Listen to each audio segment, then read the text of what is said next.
দুর্ঘটনা হয়েছে ঢাকার শহরে, বিমান দুর্ঘটনা হয় নাই? অঝরে চলে গেল আমার কলিজার বহু বোন, বহু ভাই, বহু মা, বহু বাবা। অনেক মা বাপ লাশ পায়নি, এ নিয়ে আবার আন্দোলন। মানে এতটা নোংরা হয়ে গেছে আমার দেশের রাজনীতি, এতটা নোংরা।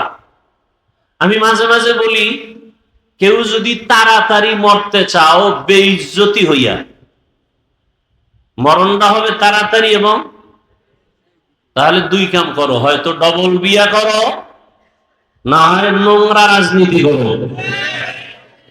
তাহলে তাড়াতাড়ি মরবা এবং জুতা খাইয়া মরবা। কি করলে? কথা হয় না। ডাবল বিয়ে করো, শান্তি কত প্রকার টের পাইবা হারে হারে। আল্লাহ হেদায়াত দান করুন। আসতে বলেন কেন? আমার এক বন্ধুকে জিজ্ঞাসা করি, হঠাৎ করে দেখা বহু বছর পর, কেমন আছো? অনেক ভালো। ভাবি কেমন? কোনডা? কোনডা মানে?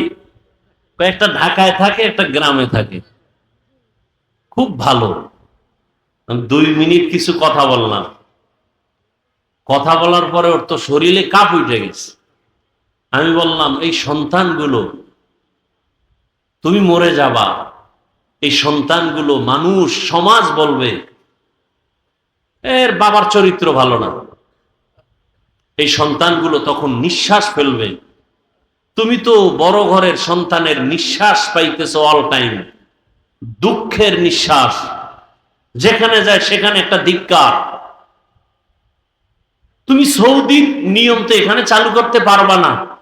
সৌদি আরবে রুটি খায়, যদি বলে রুটির মধ্যে বরকত বেশি, ভাত বন্ধ করো, বাঙালি পারবে মরে যাব। তোমার ভাত বন্ধ করার অধিকার নেই, আমরা ভাত খাবো। সৌদি গিয়ে আমি ভাতের বয়ান করলে কাজ হবে না, সামাজিক কিছু নিয়ম আছে। এখন কথা কি করবো, আমি কি মরা ছাড়া কোনো পথ নাই, তবে গলায় রশি লাগাইছি না।